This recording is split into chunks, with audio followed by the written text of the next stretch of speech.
That's true. She's got a nice little niche here, doesn't she? Yeah. She scares me and I text you guys. Exactly. She scares the shit out of you and I'm the asshole. Like, you're the a-hole. 100% okay with it.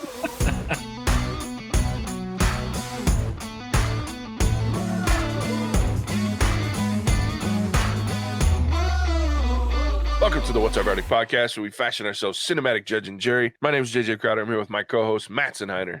Better red than dead. Javier Ortiz. What is up, ma nerds? And Ian Anderson. Some shit.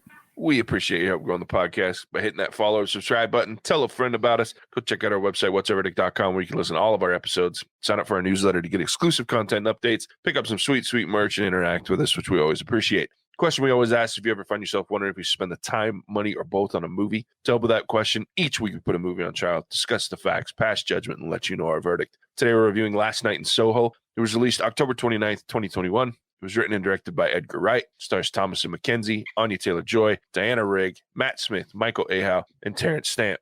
The aspiring fashion designer is mysteriously I don't think that's how you pronounce his name. Not, but God damn it, I fucking can't even change the man's name. Hey, we respect all actors' names here. Michael A. Ho. Yeah.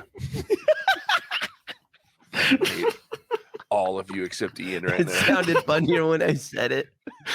Well, I'm laughing on the inside, JJ. I know. Don't you worry. Sorry, continue. I just wanted to make sure that the audience knew, because they can't go Google Michael Ahow, right? That's not his name. Yeah, Got to give the man credit for his work. Yeah. Say ho. Off. Yeah. If you want to look him up, just go to IMDb, bitches, and search for fucking Last Night in Soho. You'll find him there. You'll see him. It had been so long since my intro had been interrupted. God damn it. Big mouth and shiny teeth. That's true. Do you think they laughed about the fact that his name is Aho and we're talking about Soho? Because, you know, Aho and Soho. Sounds like there's a song. In a movie about a hoe in Soho, starring Michael Aho. Yeah, I This wish sounds I like knew some that. elementary school rhyme. Dude, that might be why he got the job, because it wasn't for his acting. Yeah, we're getting ahead of ourselves. An aspiring fashion designer is mysteriously able to enter the 1960s, where she encounters a dazzling wannabe singer. The glamour is not all it appears to be, and the dreams of the past start to crack and splinter into something darker. If you haven't seen this movie, pause the podcast, go check out the movie if you want to avoid spoilers, and come back and pick up where you left off after that. If you're okay with spoilers, hang out with us, because we're about to spoil the shit out of this thing. Yeah, there are parts of this movie, like, you can tell they spent a lot of money on Anya Taylor-Joy, Matt Smith, Diana Rigg, and Terrence Stamp. And then they went, we need co-stars. Find the cheapest ones possible. Yeah, they're like, just find someone who's super bitchy. Yeah. Like Mean Girls, but British. And then it's funny because they have one in there, Jessie Miley. So the girl that was trying on her pink dress when she had like the freak out moment, that girl, she won't be cheap anymore because she's been on this Netflix special, like this TV show that's really hit it pretty well based on some books, Shadow and Bone. So she's not gonna be cheap anymore. So they probably got a good deal on her for one scene. Right as she's launching her career. Yeah. Well, she was in the last scene too, right? Like congratulating her or whatever. Yeah. So they got two scenes. They got two scenes, two lines. One standing there in a dress and the other one not.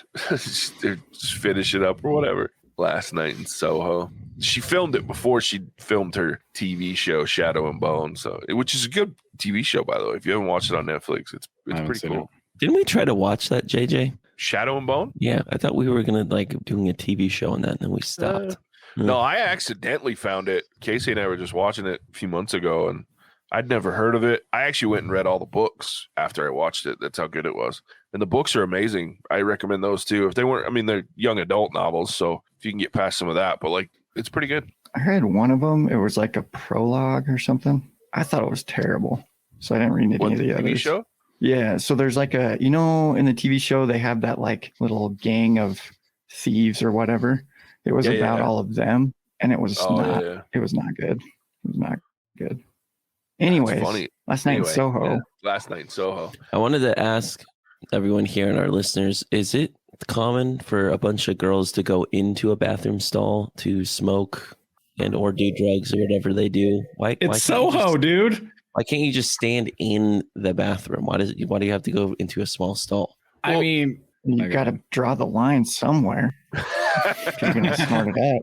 I was gonna say, technically, you're not supposed to be smoking in the bathroom, period. So Sure. if you can hide it, I think, Are you hiding it, though? The smoke just rises from the stall. You just take the batteries out of the smoke alarm. She already showed us how. That too. It's true. This movie started very odd. Okay, so it starts with her at her grandma's house getting into the design school. Yes. With her mom in the mirror. Her mom in the mirror, and the grandma makes some passing comment about how she sees things. Yeah. Mm-hmm. So from there, we just assume that she's like... When her mom died, kind of. And her mom could do the same thing? Yeah. Sounded like it. Yeah, I mean, I think they implied that. They never actually came out and said that mom saw shit. But like the whole movie has to be taken as like maybe a giant fever dream where this girl's just cracked. But I don't know. I mean, that's Occam's razor, right? Like, sure. So the most obvious solution here is that that cop was right. And she's schizophrenic. We just went a whole movie watching someone have a mental breakdown and no one did anything about it. She was literally running through the streets of London. Sounds hallucinating. About right. And okay. I wish I could say that's an inaccurate representation of how we treat our mentally ill. I know. I know. But it's not. Pretty fucking accurate, right? I mean, it's across the board pretty like, well, yeah, that fits. You know. I was trying to think, I'm like, what would I do? If some chick was just running through the streets, like crashing into people, screaming and looking behind her. I was just surprised at the lack of cell phones. Yeah. Recording her. Yeah. Oh, people are just, yeah, that's true. Because they're just standing there watching her. And that's not the case. That would be in the light of all this stuff you hear about now, like people not doing anything except pulling out their phones to watch people get abused or hurt. You're like, yeah. Yeah, we'd have it 6 different camera angles on TikTok or YouTube or wherever, you know. That's just how that would work, unfortunately. But yeah, I mean, they start off quick with mom in the mirror, letting you know there's going to be some ghosts in this movie. But I'm kind of glad that they like just ripped off the Band-Aid in the beginning, right? Sure. Because I wasn't like freaked out, like, oh my gosh, a ghost. It was just like, it was like Casper, the friendly mom ghost. Yeah. You know? There's always that. They're not all going to be assholes, right? Like, right. Yeah. Exactly. And terrifying shit. So yeah, by the end, they kind of all were. Or weren't, depending on your perspective how you look at it. On that twist. Oh, that was a weird way to go with it. So weird.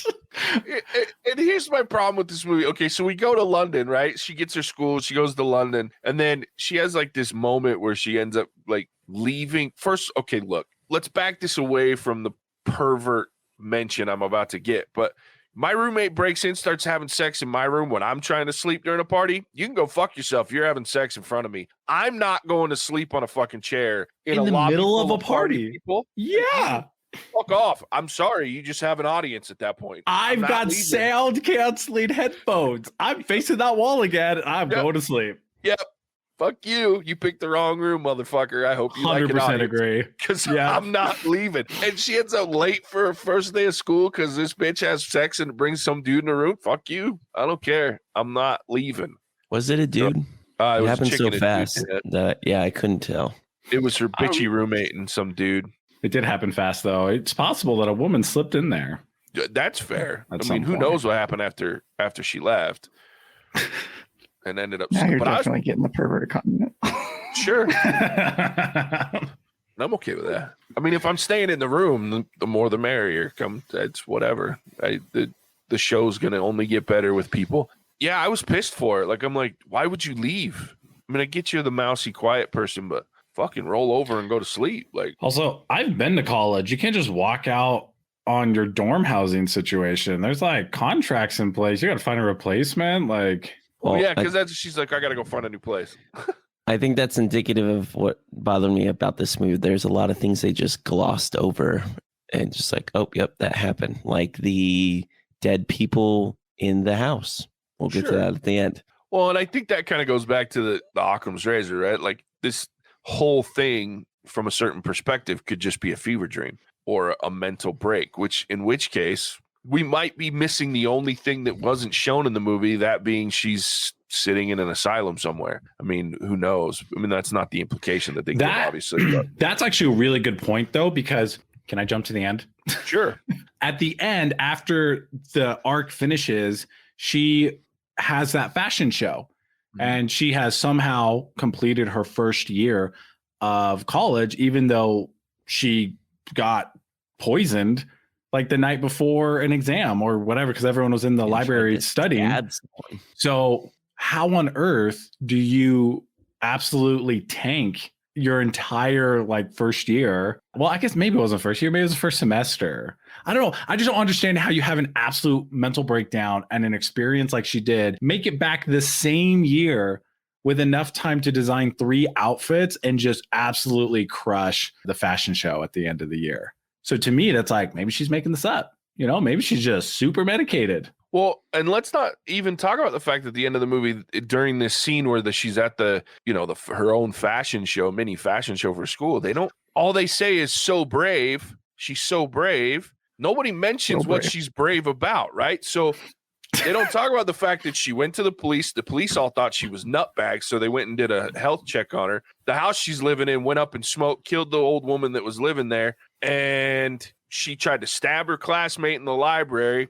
Got some old man run over in the street. There's a lot of shit we don't talk about. She's just brave. How is she the good guy in this situation? I mean, it's just one of those things where I go, to me, that's when it ended. I was like, she went and spent some time in a hospital and they let her back in school after that fact. And it was just one term that this was going on during. Like they mentioned it was finals for the term. So it's not like, I mean, you can recover from that, especially if she's as talented as they made her seem like she was in that field. But and in college and finishing schools are very different in London than they are here in the States. So sure, you're yeah. I mean, it's not the same style, especially you in can that just kind of a fail an entire school. semester, but so long as you do well the second one, then you can graduate. It's specialized, right? It just sounds like it's easier in London than it is here. Just understand, they don't have to go to college in London and go, oh, I'm going to take 1.5 to 2 years worth of random general classes that cover all of the spectrum. They go, fuck off. You want to be a fashion designer? Come, and all you got to do is take school on fashion design. So it's a very different system than our concept. Yeah. Shocker. I want to go to school for what I actually want to do with my life as opposed to fucking everything so that I have to pay for 2 more semesters. Anyway, profit centers. Right. Fucking our school system. I did like taking world cinema, though. That was a fun class. I wouldn't have had that opportunity. Well, I mean, you can still take extra classes and if you want to pay for them. Oh, I'm with you, JJ. I could have skipped like 1.5 years and been fine. So don't get that associate's degree, though. Fucking worthless. Anyway, don't even get me started on our university problems, our schooling across the board in this country. Anyway, I think it was just a fever dream. But we're covering a lot of topics except this movie. I just don't think there's this is all part of it. We're circling back right now, Ian. Just give it a second. Oh, okay. It's all gonna make sense in a second, right? JJ, bring us home. Just ignore my lag and it'll connect. I'm just saying, I think it was all a fever dream, and the fever dream started when she moved into this new apartment and laid down and saw Anya Taylor-Joy in a pink dress. So, in light of that, JJ, explain to me where like the old man that got, I don't know if he died, but he was the cop from that flashback or whatever. They were trying to do a lot of misdirection, I think, to make you think he was Jack, just as an old man, but then obviously he wasn't. Why did it just didn't really work for me? I'll tell you why it didn't work. There's a number of reasons, because this was my biggest salt with this movie. Because, and it's not just this movie. It's any movie that's trying to hide something. Stop fucking hiring mainstream actors to play your past version of this person, and stop being so goddamn obvious with their past scenes. So she's sitting at this table. She finally gets herself into this shitty position. She thinks she's going to find herself an agent. She instead finds herself a pimp, right? And so Matt Smith's character is sitting her at a table, and you see over and over and over these clients or these Johns asking her name, telling her it's a beautiful name. And then you have this random fucking dude that's played by an actual, like, at one time major actor.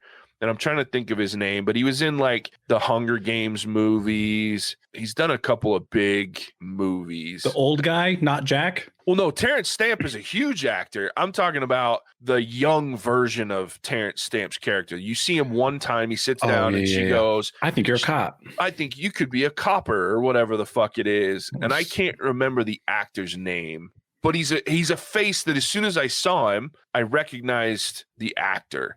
And I went, fuck. Because as soon as they do that, you stop being clever. Like, you can't hide that anymore. I immediately went, oh, that's who Terrence Stamp's playing an older version of. Because that's the only character that merits that. Yeah, bringing in an actor of that fucking caliber. And then you change his dialogue, and he's the only one that has any kind of altered dialogue in that scene.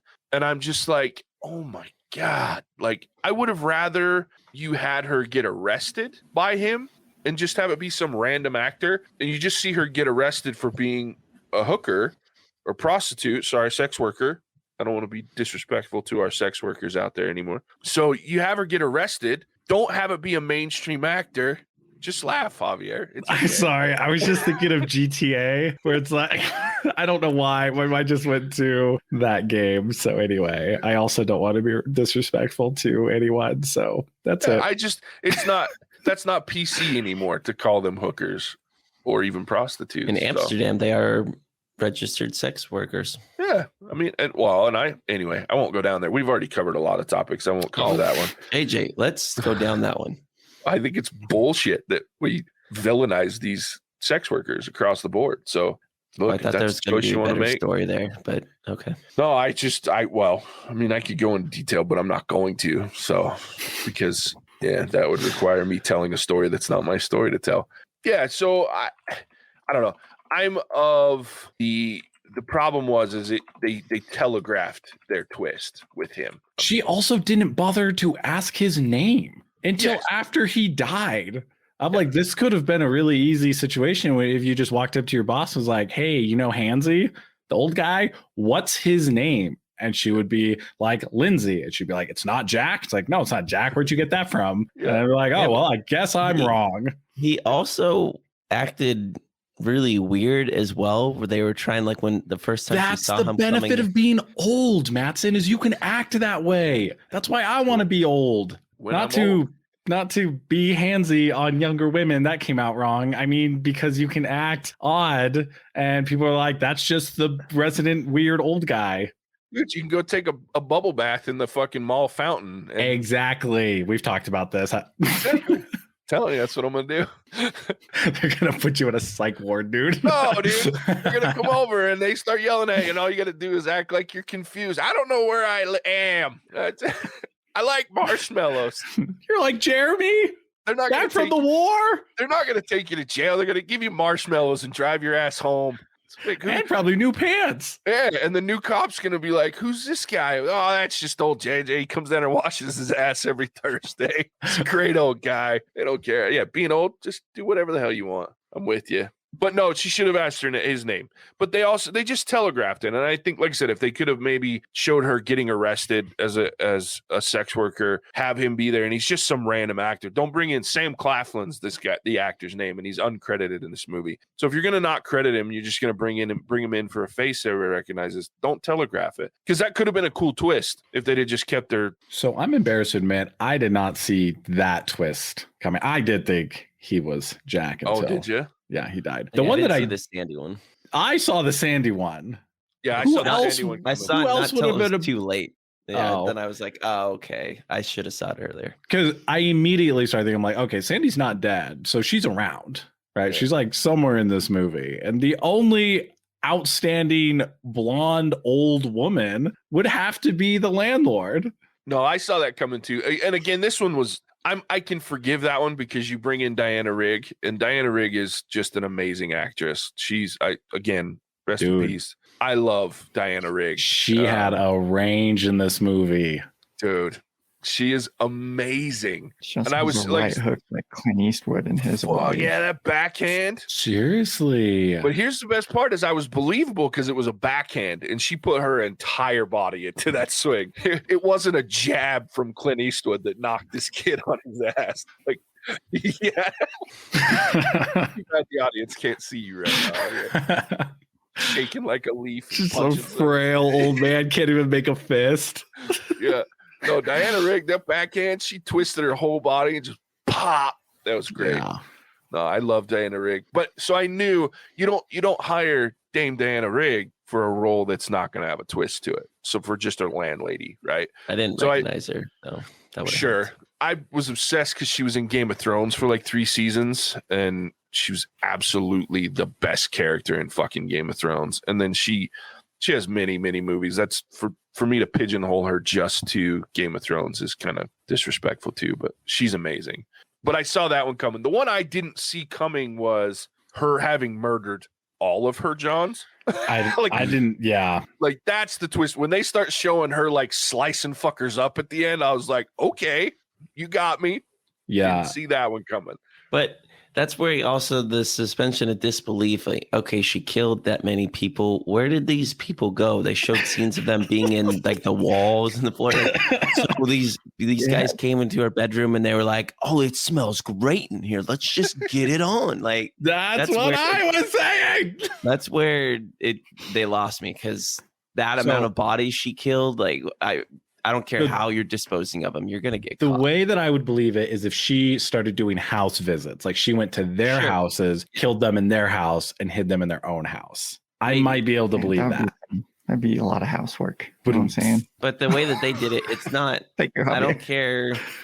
Like these people, they seemed like they had money and they weren't like just randos off the street. Like they were somebodies, and enough of these somebodies disappear at this club. Isn't someone going to be batting an eye? Like, or Jack. It was the 60s in London. Yeah, that's how they explained it away. Well, but it was obvious that Lindsay knew, the old cop knew, because he told her at the end, he's like, Alex killed Sandy, and then didn't want to talk about it any further because he knew what was going on. This guy wasn't stupid, but he wasn't going to stop it either. Who's Alex? Yeah, I forgot. Alex was the old lady. Her name was Alexandra. Sandy. Oh, right. Sandy. She went by Sandy. Yeah, I got it. And she stopped going by Sandy. Why didn't he do anything about it if he knew? Because why would he? He was on her side. Like the rest of us. When she starts murdering people, I was like, yeah, fucking get him. But he was the same way. Like he told her. And that was part of the reason for that scene of him saying to her, you know, you're better than this. You deserve better. You need to get out or whatever. And you could see that at the end, like he didn't want to talk about it. And he was obviously sad about it and twisted up a little bit. That's why he fucking gets shit-faced at the bar every night. But yeah, I mean, he knew. That's the implication in my mind anyway, is that he knew and he let it go on. And then they cleverly threw in those, like when she's searching for Sandy with the microfilm and everything at the library, you can see they show all these well-to-do men that are disappearing, and there's assumptions made that they've just left. And then so they hinted at it. You just have to pay attention when they're not being chased by some shitty CGI ghosts. I hate scenes like that because I can't read fast enough to pick up the messages that they're trying to send to me.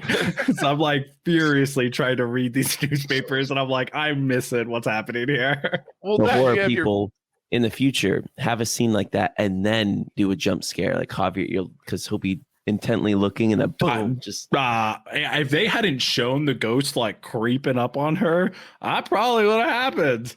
Well, I was like, you couldn't read them because your face was covered by your hood, dude. Like, oh, so yeah, just put my hood up. I take my hood off like right before the climax of the movie, and JJ's like, "Really, you're gonna take it off like right before it gets really intense?" I'm like, it's the act of putting it over my head that's comforting to me.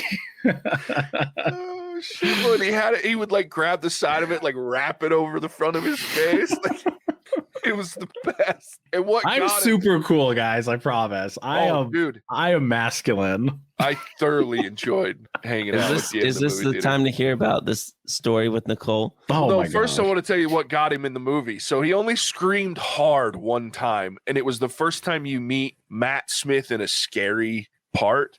So she was in her room. It was after like the first vision of her realizing that Matt Smith wasn't a nice guy, that Jack was actually became her pimp and was abusive. So you see him, she has her first moment where has a client over in her house, and he bursts through the door on the main character, on Ellie's character, and grabs her shoulders, and he like screams so loud, dude, because she's sitting there trying like to debate whether to go to sleep, and then the record player just like starts playing, and then she's like, what? And she like freaks out for a second, and then there's just like a bang on the door. I'm like, ugh, that got me, because it just happened so fast. Yeah, and you just don't expect full on Matt Smith to come bursting through the door. Yeah, it was great. There's another one too where she wakes up and she like starts moving to the bathroom or something like that, and then she's not awake, and then she wakes up. Like that one, I thought got him too.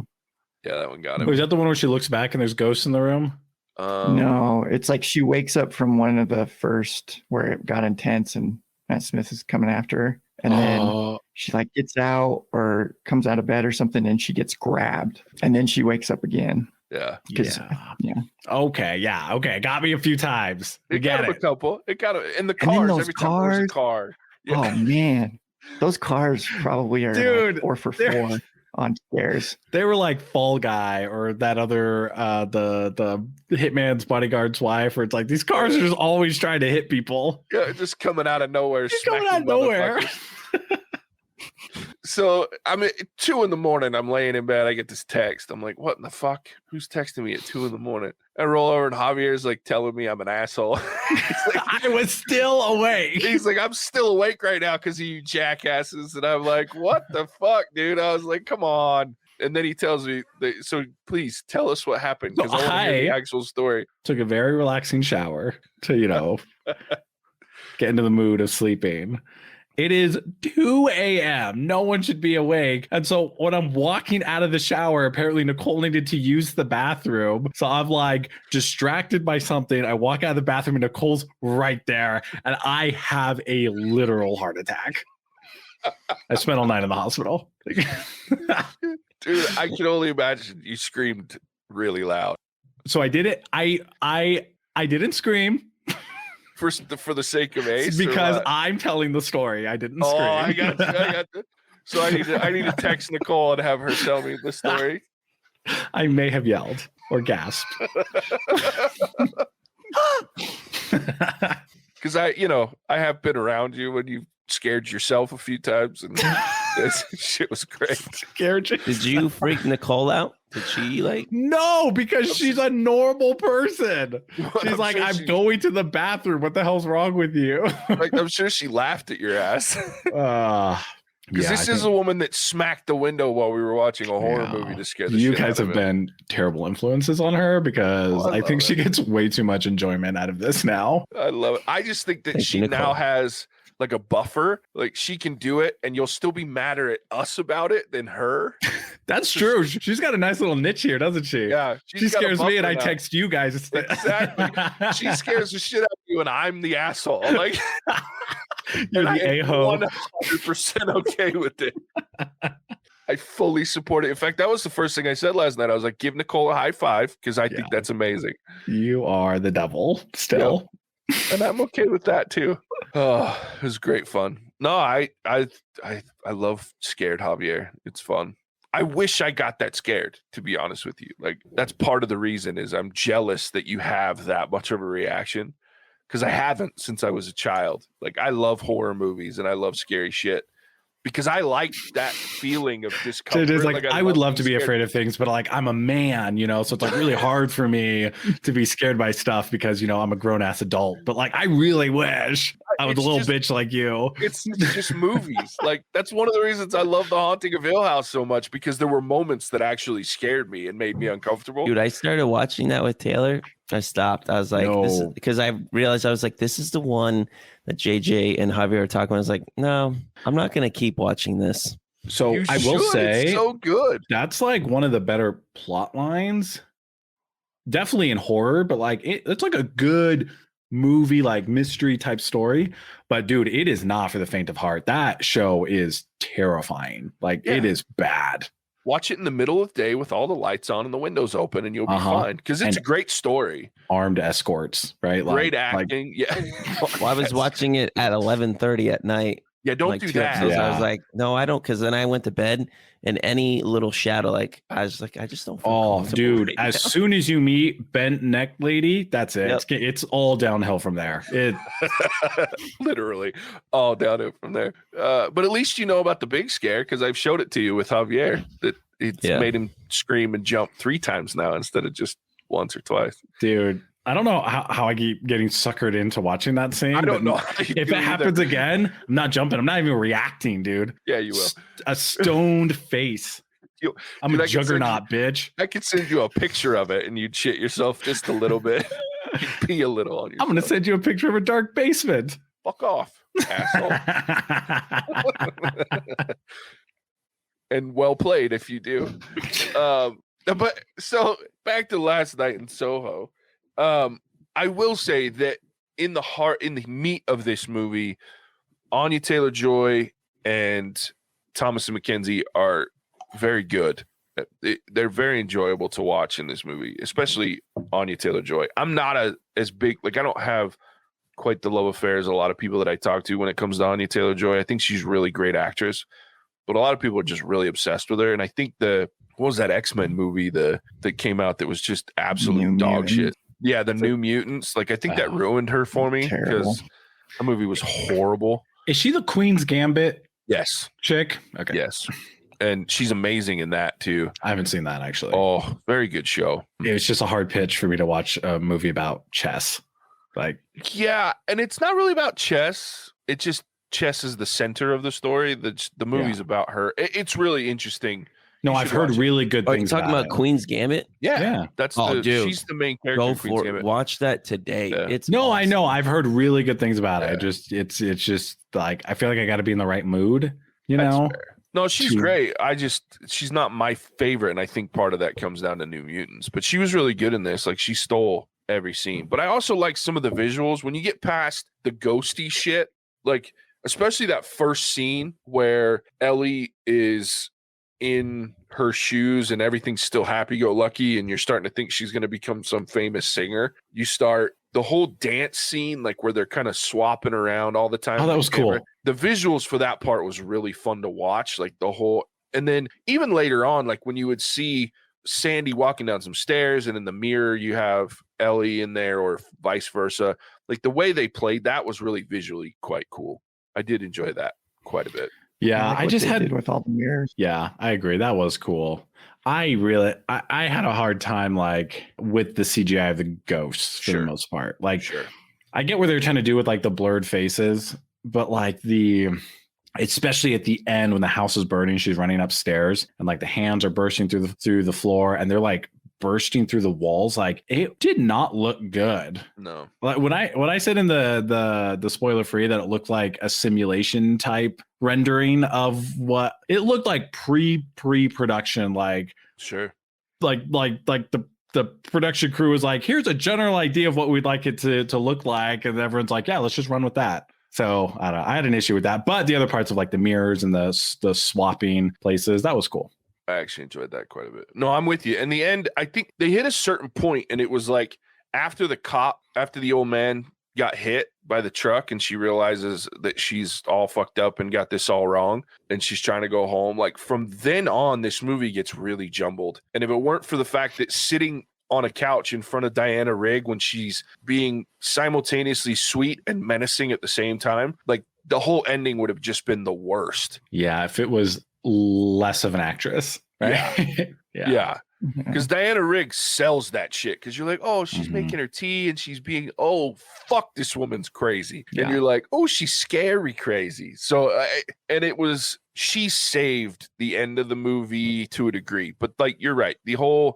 I didn't like it too because I'm like, why are these ghosts able to like stop her all of a sudden and I realized that they weren't. That was in her head. It was the drugs that were messing with her. But I was like, it just really took me out of the movie, especially. Was it though? Because when Alex walks into the room, she sees them, doesn't she? Yeah. Well, like it's implied that she did. I think it was just, and that's part of the reason too, is like this movie gets so muddied because it's okay when it's one girl that's got obviously some mental illness issues that's happening, but when you have, then obviously Sandy or Alexandra had her own set of mental illnesses. But I think the implication, and that's my problem with an ending like this, is there's so many things that are left for me to imply. Mm-hmm. And I don't want to have to imply everything. I'm okay with some things, but when I have to go, okay, she's getting grabbed by ghosts, and that's why she can't get to the phone, and I have to imply that it's the drugs, and then Alexandra comes up and she sees all of the ghosts, and now it's not like I have to imply that she's reliving her past because this girl is, and she's figured it out. So now it's just like the records. She put on old records because she heard Ellie playing them, which reminded her of her past. So this old woman is having all of these flashbacks and remembering things because of Ellie, and Ellie's having them because she's got mental instabilities. So it's just like, I don't want to have to go through all of that. Explain some of it to me, you know what I mean? Or simplify it. But you're right though, JJ, because after that scene where the old guy gets hit by a car, you learn that the ghosts are not trying to attack Ellie. They're trying to get Ellie to help them, which is a stupid fucking twist, dude. Because I'm like, how about you guys just go sit down and get out of the way? Because you're just making this a whole lot harder.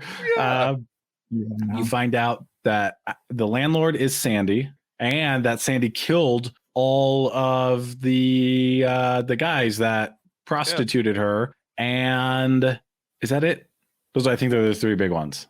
Well, yeah, you find all those things out. Plus, she poisons her or drugs her to go to sleep. Stabs John. And then backhands the shit. And then they have the weirdest chase scene up the stairs. Weird. Like psychedelic. Super weird. Yeah. I was like, this. And the CGI there was not very good. No, it was like Alice in Wonderland-y. Yeah, and I mean, it was trying to show the drugs that she was on, was messing with her. But I was like, this is, show it once. I don't need to see a 5-minute stair climbing scene with some weird ass 60s music playing in the background. Like, it was just really overproduced, in my opinion, that whole up the stairs. You could have made it seem, and I was like, she's moving so slow. I'm like, they're both like, the house is going to burn by the time they get up the fucking And it stairs. did, dude. The fire made its way into that room by the time they got there. Yeah, and it was just like, but I did enjoy the fact that the ghost, when that ghost was like, help us, and she's like, no, go fuck yourselves. I'm not helping you. Like, I was like, I'm on the wrong side here. Yeah. Can we talk to ghosts out there that maybe don't be as creepy? Maybe just walk up and say, hey, can you help me? Instead of just being super creepy. That could work. Potentially. Maybe not in Javier. You probably got to try and somebody else. But dude, ghosts are real. I'm terrified of them. So I think it was a weird choice to try and humanize them right at the end, because they even like make the ghosts look like normal people at one point. Yeah, like cowering. I'm like, in what world would I feel bad for you? Well, and I think that was trying to be the point. Was we've been terrorized by these ghosts, and they were just as shitty and evil as ghosts as they were as human, as being when they were alive. But I'm with you, and it was so heavy-handed the way that they tried to, and they made her say no. And I love that she said no, but like, I would have rather it be like Diana Rigg comes upstairs, and instead of the ghost asking for help, she says, are you trying to help them? Why would you help them? And then she says, fuck them. I'm not helping them. I'm with, because I really enjoyed the part where after everything, the fire's going down, and she goes, I don't even remember the line that Diana Rigg said, but Ellie's character was like, I know, and I'm on your side. Like, she says like 2 lines, and it was just, because when she walks in the door, Matt Smith is like, this is exactly what you asked for. And she's like, I didn't want any of this. Yeah. I didn't ask for any of this. And then Ellie says, I know, and was supporting her, which I liked. She's like, I saw the ghost part. Yeah. Well, I figured just keep the ghosts as they were, like these pervy old men going after this young girl. Like, why did they have to make it out to like them wanting to be saved? Like, just have their characteristics of these ghosts be they're going for Eloise because of the same like faults they had as people before they were killed. Like, so I didn't understand why they had to change that. Yeah. And I think that brings up like my biggest frustration with movies like this that try to be all twisty is when they just show you a different version or a different story and then go on and go, oh, that was a lie. Here's the twist. Because they do it with like Sandy being killed. They do it with the ghosts and all these different things where it's like, if you're not clever enough to pull off a twist without lying to me, then you probably shouldn't be trying to do it. Yeah. Well, and that's I did have a problem with to your point. I had an issue with how they portrayed the whole Sandy being like the murder of Sandy, the quote unquote murder of Sandy. Because I get like I had to, and that was the other thing is I was driving home and I was thinking about it, and I was like, did they actually show the knife going in her at all? Did they actually show? And I was like, they didn't. They implied it. There was a motion of it, but it never actually was her going in it. They showed like a side scene of her grabbing the knife. Okay, so here's the thing, though. They show Ellie's reflection in the knife blade, and the knife is gripped upwards going down. Yes. So not only is it implied, it is like there's blood on this knife and it is moving downward. Sure. So like, I don't know how they justify that vision or scene or whatever, and then have that little twist. Because they just reversed the camera angle, and it was actually the knife was going up instead of down, like because that's. I have to watch it again. Upwards, yeah, because believe me, because there's even a moment where she like thinking about it. There's even a moment where she like turns to the side, and it's this like last breath type visual. So I just knowing how this movie's done it, I won't be surprised after you kill a person. Yeah, no. So are they planning on making like more of these movies? Because at the end, you see Sandy in the mirror again, and Ellie walks up to it and they tap it. And that's how they originally like fused together or swapped places, like or like entered each other's worlds, you know? So are we to think like, oh, okay, so Sandy is like back type of thing? I could see that, but I think it was more just showing that she's now just like her mom. Like she's just there. As part of Sandy's subconscious or conscious mind, and I would hate that. You want in your corner, mom, and the murderer of weird and a murdering sex worker. But I'm with you. But no, and that's one thing with Edgar Wright. He doesn't really make sequels. He just makes one-off movies. That's good because I'm like, I don't know where else. Thank heavens. Yeah. Hey, I like Edgar Wright. He makes decent movies. This one's a little odd, and I think it's because it went down this horror twist. But he's made some great movies like Baby Driver. Oh, I love Baby Driver. Yeah, he's done some really good movies. World's End, which was a very odd movie, but it was funny. And then like he did Scott Pilgrim versus the World, which is Shaun of the Dead was him. I love Shaun of the Dead. Yeah, Hot Fuzz was him. I love your mother. She's like butter. Yeah, he's done some great movies. Like I really enjoy a lot of he does some weird shit. Don't get me wrong. He does some weird shit. Like Shaun of the Dead. That is like a weird Shaun of the movie. Dead is a very weird movie. Scott Pilgrim versus the World, very weird movie, but they're entertaining. And I think that's for this movie, like it was weird and it had a lot of issues, but I was entertained. And I think that's for me, there was enough that entertained me that I didn't hate the movie, but it obviously wasn't like the greatest movie I've ever seen. So one more quick comment. Yeah. Alex, the landlady, she mentions how people just leave in the middle of the night and don't pay the rent. And at first I was like, oh, maybe it's that, it's kind of haunted. Or if you had that bistro sign in your window, I would have left in the middle of the night because I'm not sleeping through that. You need blackout window. You need like 7 of them. Dude, that thing made me think of the Seinfeld episode with the chicken sign. With Kramer, and then Jerry goes and sleeps in there. Like that light is enough to drive you crazy. Yeah, literally. It did drive Jerry crazy. The scene where she doesn't want to go to sleep and she's leaving the party with John, and she's like, "I don't want to go to sleep." What is his line that like I died at? Because I'll keep you awake. Does that like weird, creepy smile? It's only creepy because he looked like the Cheshire Cat. Like, the fucking smile was so huge. I'll keep you awake. Oh, that's fucked up. Creepy. Oh my gosh. But I mean, when you get stabbed for a girl, like you're probably gonna date her, right? Yeah. And run across glass. I was waiting for him to mention that. Like also, like I can't. He's walk running well right now. All over North London, looking for just yelling her name. Yeah. When she finds her when she's in the phone booth. I'm like, what has this guy been doing all day?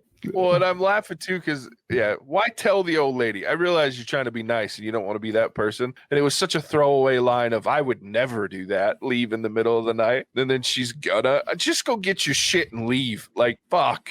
Call her, text her. Yeah. Anything. She has a landline. For emergency calls. Yeah, exactly. It's only emergency, but at least it's emergency. Which is funny because that ghost thing hands her the phone. Does it dial it for her too?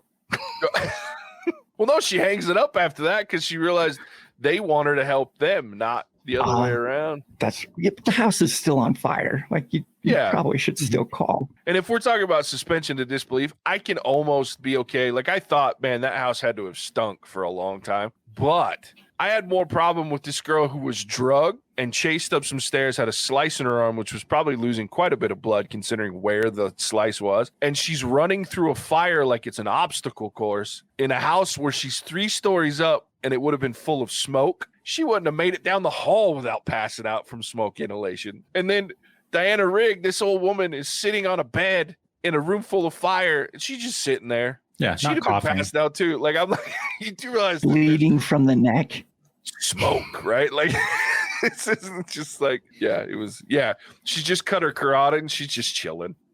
So yeah, the end was rough.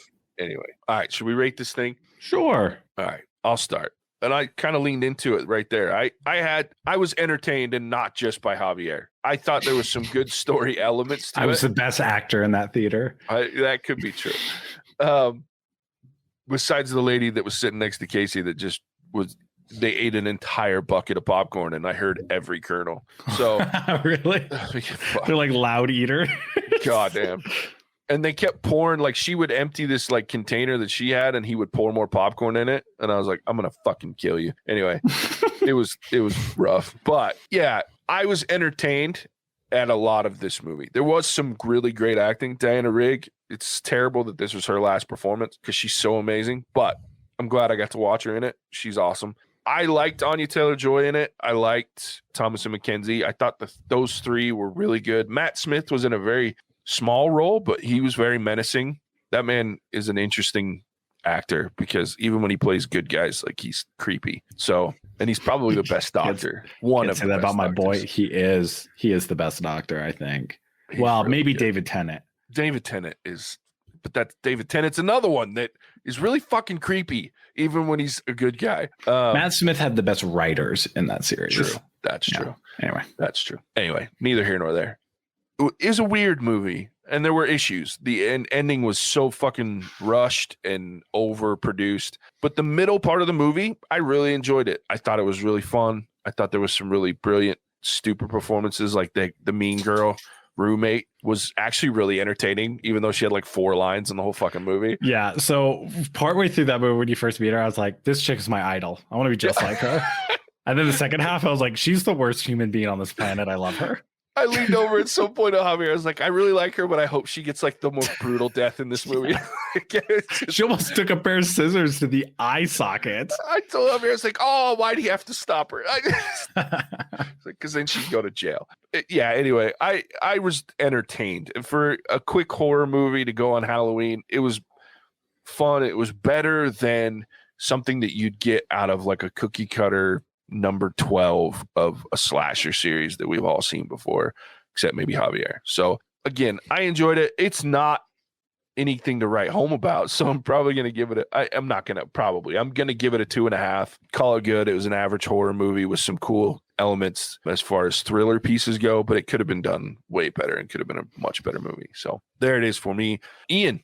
Guys, I just don't have strong feelings about this movie one way or another. I'm trying to look at it from a more objective standpoint. Like, I feel like it was pretty average. The ending was rushed and kind of weird and tried to do way too much, where if it would have kept it simple and aligned with the pacing of the rest of the movie, I think I would have felt more resolved and like the story concluded better. Like you said, acting was hit and miss, just kind of depending on the actor or the timing point in the movie. But I think I would give it a 2.5, but I feel like the ending just wasn't there for me. So I'm going to do a 2. I have no plans on watching this again. I can see how people would like this movie though, but it's not something that's up my alley because I'm always curious, like, okay, this is how I thought about it. What is the rest of people thinking? So I go on Rotten Tomatoes, and I definitely don't think this deserves a 92, which is crazy. 92? But 92 no way. For audience.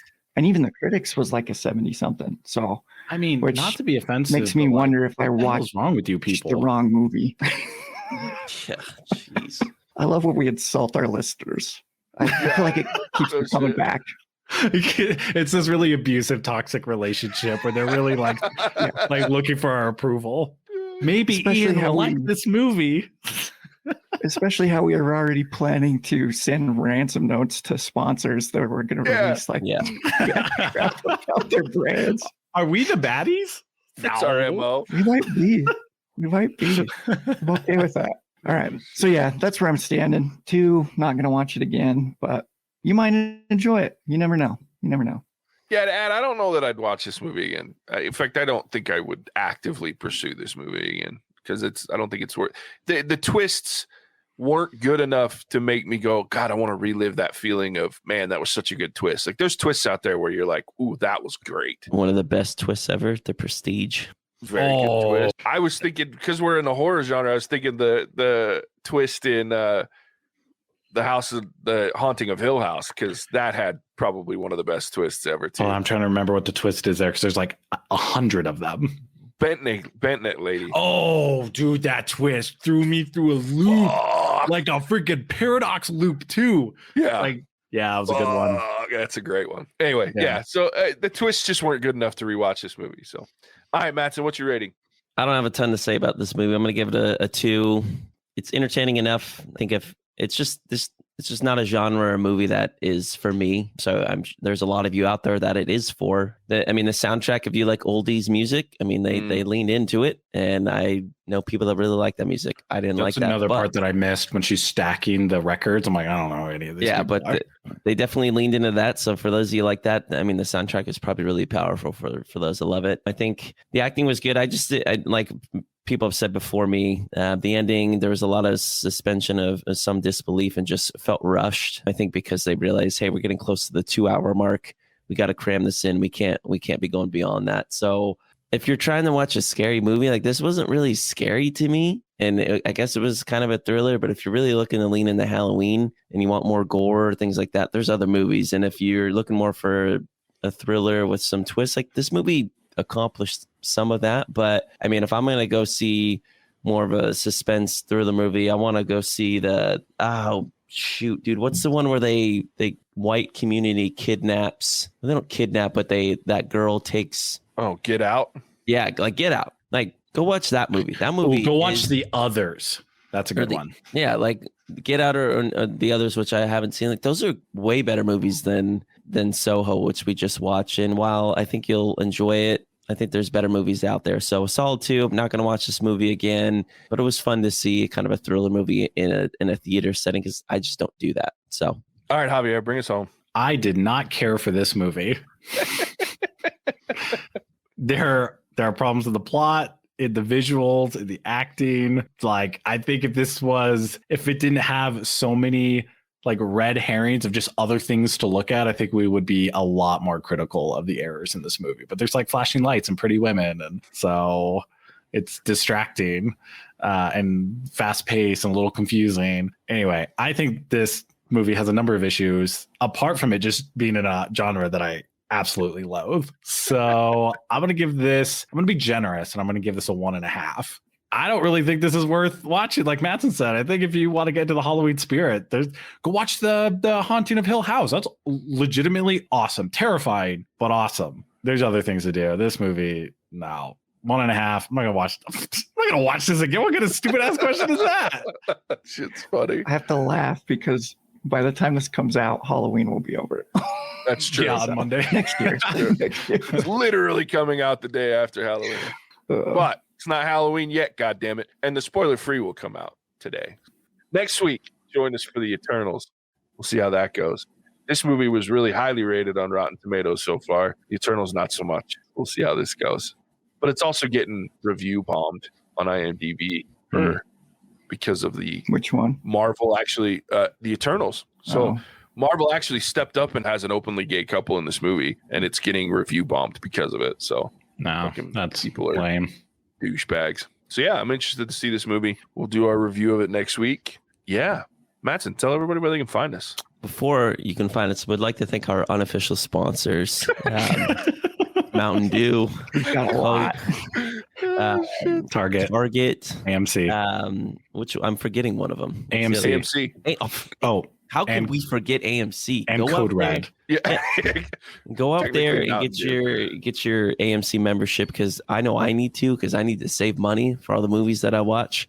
Like this one that I wouldn't have felt, maybe I would have rated this a little higher because it would have been effectively felt free, even though it wasn't.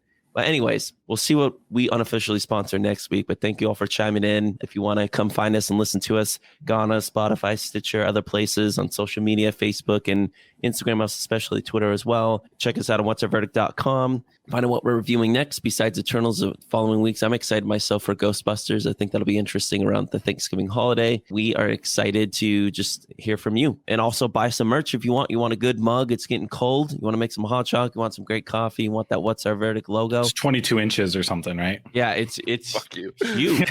Like it's massive. You want to curse Javier's name every morning as you get ready for the day. I think he'd appreciate that. So I would, if I was on someone's mind every morning, just like, fuck Javier. Like, I'm living in your head rent free, and that only gives me power. There's also a sticker with Javier's face on it if you want like target practice of some I have sort. like 4 of them because I'm you can put it like on your toilet seat and aim at it, like teaching your kids proper bathroom etiquette. Like, go for it. Oh, that's funny. I like bathroom that. Jokes. Yeah. Low hanging fruit. We are children. Thanks, Mattson. Yeah. So we appreciate you tuning in. Tune in next week for Eternals. We'll catch you on the next one. Bye-bye now. Bye. Cinemagic out.